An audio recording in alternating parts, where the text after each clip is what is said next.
Nagi Seishiro embodies a very common problem. As we get older, we stop enjoying certain things we used to. It's sometimes hard to find anything we really enjoy at all.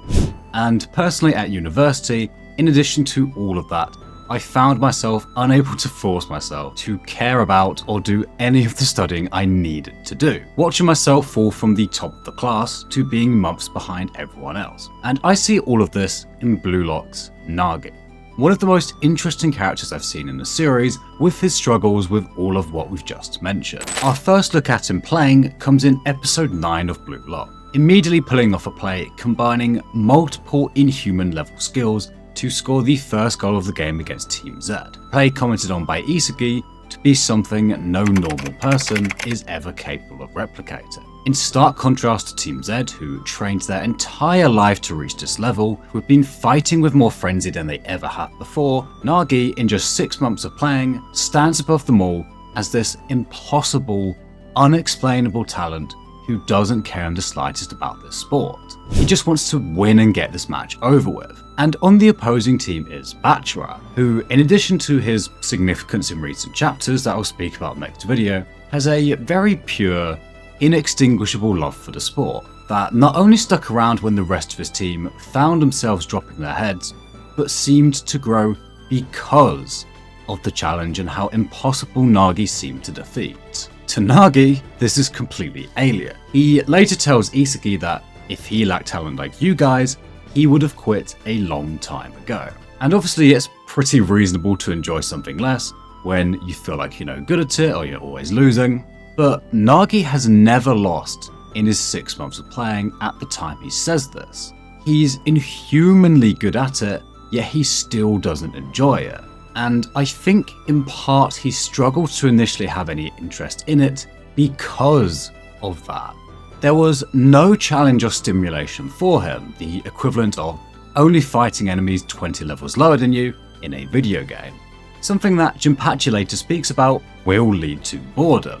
Whilst I'm aware that this is probably the complete opposite problem that the vast majority of us have, i.e. I know that in the past I felt like I wasn't very good at something so never wanted to try it, but in spite of having all of that, I still think there's a lot to take away from Nagi, especially as I would make a case that even he has that same issue we just spoke about. His first bit of excitement and enjoyment of the sport comes from a random impulse to suddenly charge out, with the chapter concluding, his life was filled with boredom until he first felt that curiosity. Whilst I won't go into any manga spoilers in this video, later on in chapter 179, there's a little scene with him and a player called Agi that I really like, who says there are 2 ways things can be a pain.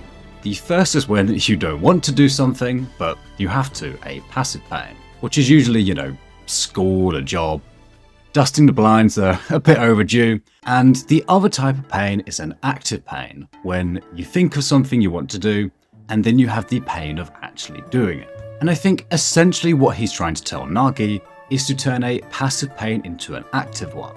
And although Agi doesn't know this, and Nagi unfortunately doesn't realize, this is actually exactly what's happened whenever he has gotten himself fired up. We had the example just there, he went from I have to play in this match to I want to test myself. And every other time he's been fired up, he's had this short-term, very concrete goal, i.e. defeat Bara one-on-one, score against Rin, and later on in the manga, defeat Isagi. And ironically, despite his confusion at Bachara's excitement earlier, he's shown getting excited when he gets a chance to surpass his previous limits. But the point here being that Nagi seems to operate much better when he has a short-term goal as opposed to a long-term one, like the one Rio tries to force onto him of winning the World Cup one day. And I do really like that Blue Lock appreciates that not everyone works the same way. Obviously we have the whole talented learner/geniuses thing, the restrictive and freedom ego types, and also here we have the difference in how long-term their thinking is, which I think also links into Nagi's enjoyment of video games. How many video games have you thinking in terms of years or decades? I'm sure there's 1 or 2 out there, but it's really just weeks in the vast majority of cases. But what does any of that have to do with his intro about finding it difficult to find anything you're interested in, or getting yourself fired up for something that you know you need to do? Well, I think it can work quite well for the latter, For instance, just a while back, I found myself not really having any drive to edit the videos for these scripts I was creating. That was the passive pain as such. But I wanted to learn some new ways to edit, which you might have seen in recent videos. So learning these new techniques in After Effects to be able to put in these videos was the kind of active pain as such. I'm actually not editing this one, ironically, because I'm busy for the next 5 weekends, but you get the point I'm making. However, not only is this just not really applicable to everything, Nagi's found it's kind of a never-ending cycle of looking for these temporary little boosts to get you through. And we've seen a struggle with this, especially in recent manga chapters. Now, in Blue Lock, his inconsistent motivation is a real issue for him because of how much of a power-up having the right motivation brings in the world of Blue Lock. For instance, in the U20 game, Rin suddenly drastically powered up towards the end, not because of any sort of training or anything, just purely because his reason for playing changed. However, for you and me, I think this idea of one day you'll suddenly find your purpose and be super excited for it 365 days a year just isn't true. You're going to have natural periods where you're just not as excited about even something you're usually passionate about. As mentioned by Isagi in 297 and the World 5 in chapter 33 of episode Nagi, that fire is not really something you can reproduce, it just kind of happens.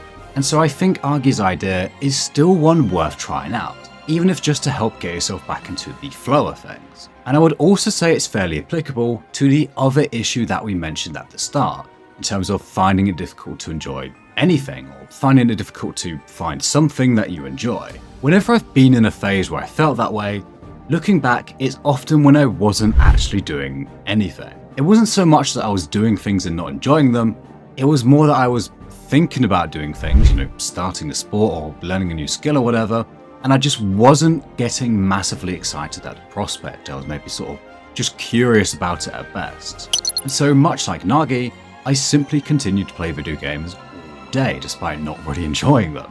And I'm not bashing video games here, but I think we've all been in the situation of continuing to play a game long after we stopped enjoying it, even knowing that we'd likely enjoy doing something else more, or we wish we were doing something else. And I think a clue to why we do this can be found in Nagi's story. When you load up a video game, you only really have a finite number of choices before you get into the game itself. The game mode, the map, etc. Then it begins and you're just thrown into the game and you're focusing on the game itself. If we go back to what I was saying earlier about how Rio's goal of winning the World Cup just doesn't seem to massively excite Nagi, and being the greatest striker even less so, I don't think we ever really even see him talk about that. I think it's partly that it's too long term for him, but also, especially before he started playing, it was likely way too complex and overwhelming. Now, what I'm about to say next isn't specifically linked to baseball or football whatsoever, it's just kind of a metaphor, But if we go back to chapter 8, football is, as described by Jinpachi, to be a very fluid, open game, roles varying along the fly, and a lot of freedom given to each player. There's often a lot of things you can do at any one time when you've got the ball, and you have to decide for yourself which one you're going to pick. In comparison to something like baseball, with much more rigid roles, where they're given a certain task to carry out, and there's less thinking about what your role should be, instead just how you're going to carry out your role. Now, I'm aware this is a very loose comparison, but I think this is partly what keeps a lot of us just bored. That we have too many choices, that we're too focused on what we're going to do that we never get around to figuring out how. So we never end up starting anything. And again, I don't want to go to any manga spoilers in this video, but there's a very recent manga chapter where Nagi gets the ball and just doesn't really know what to do with it. Before coming to Blue Lock, Nagi never did anything but game, until Rio narrowed down that choice for him. And on a similar note, although far less applicable to Nagi, we kind of want this perfect, optimal way to do whatever it is, but with the endless amount of information out there, we never feel like we have it, or we never feel like we have enough fire to start. But for Nagi, all of that came after he started playing.